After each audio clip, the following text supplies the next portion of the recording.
POCSO കേസിലെ പ്രതി കെ.വി. തോമസിനെ നിരന്തരമായി സംരക്ഷിക്കുന്ന ആന്റണി ജോൺ എം.എൽ.എ രാജിവെക്കണമെന്നാവശ്യപ്പെട്ട് കോതമംഗലത്ത് യു.ഡി.എഫിന്റെ നേതൃത്വത്തിൽ ജനകീയ മാർച്ച് സംഘടിപ്പിച്ചു. യു.ഡി.എഫ് ജില്ലാ കൺവീനർ ഷിബു തെക്കുംപുറം മുനിസിപ്പൽ ഓഫീസിന് മുന്നിൽ നടന്ന പ്രതിഷേധ യോഗം ഉദ്ഘാടനം ചെയ്തു.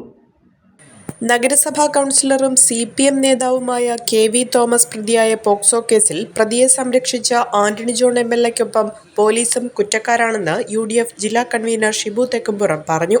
സംരക്ഷണം തുടരുന്ന ആന്റണി ജോൺ MLA തൽസ്ഥാനത്ത് തുടരാൻ യോഗ്യനല്ല. പെൺകുട്ടിയും കുടുംബാംഗങ്ങളും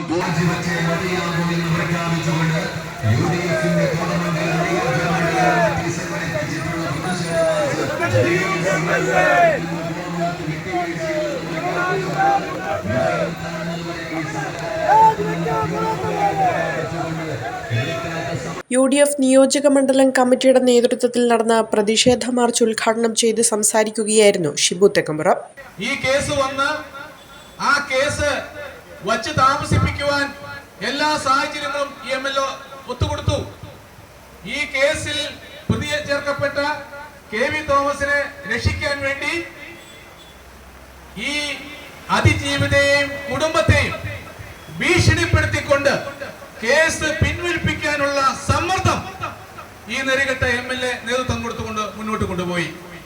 അതിൽ പ്രതിഷേധിച്ചുകൊണ്ടാണ് ഐക്യ ജനാധിപത്യ മുന്നണി കോതമംഗലത്തിന്റെ ജനാധിപത്യ വിശ്വാസികളെ ചേർത്ത് നിർത്തിക്കൊണ്ട് ഈ പ്രതിഷേധ പ്രകടനവുമായി ഇന്നിവിടെ കടന്നു വന്നിട്ടുള്ളത്. നമുക്കറിയാം, വളരെ ദുഃഖകരമായ ഒരു അവസ്ഥ. നമ്മൾ ഞെട്ടി ഈ വാർത്ത കേട്ടപ്പോൾ കഴിഞ്ഞ ശനിയാഴ്ച 12-ാം തീയതിയാണ് രാവിലെയാണ് ഈ വാർത്ത പുറത്തേക്ക് വന്നത്.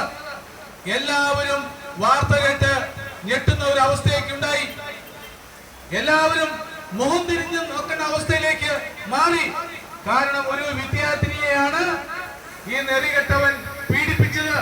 CPM നേതാവിന്റെ തുടർച്ചയായ പീഡനത്തിനൊടുവിൽ പെൺകുട്ടി ഈ മാസം 6-ന് SP-ക്ക് പരാതി നൽകിയിട്ടും കോതമംഗലം പോലീസ് കേസെടുക്കാൻ 11-ാം തീയതി വരെ വൈകിയത് MLA-ക്കൊപ്പം പോലീസും പ്രതിയെ സംരക്ഷിക്കാൻ അവസാന നിമിഷം വരെ ശ്രമിച്ചു എന്നതിന്റെ തെളിവാണെന്നും ഷിബു തെക്കുംപുറം ആരോപിച്ചു. പെൺകുട്ടികളുടെയും സ്ത്രീകളുടെയും സുരക്ഷിതത്വത്തിന് ഭീഷണിയായ ആന്റണി ജോൺ MLA രാജിവെക്കണമെന്നും കുറ്റക്കാരായ പോലീസ് ഉദ്യോഗസ്ഥരെ മാറ്റി നിർത്തി അന്വേഷണം നടത്തണമെന്നും അദ്ദേഹം ആവശ്യപ്പെട്ടു. പ്രതിഷേധ യോഗത്തിൽ UDF ചെയർമാൻ TU കുരുവിള അധ്യക്ഷത വഹിച്ചു.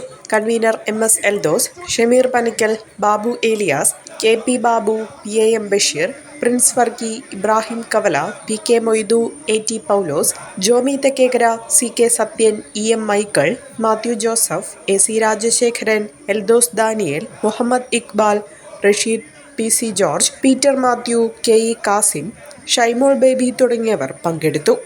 അഹല്യയിലെ വിദഗ്ധരായ ഡോക്ടർമാരുടെ ചികിത്സ കൊണ്ട് എനിക്ക് എന്റെ കാഴ്ചശക്തി പൂർണ്ണമായും തിരിച്ചു കിട്ടി. ഇപ്പൊ എനിക്ക് ഈസിയായി വായിക്കാം. നേത്ര സംരക്ഷണത്തിന് നമ്മുടെ Ahalya. Ahalya foundation eye hospital, കേരളത്തിൽ എല്ലായിടത്തും.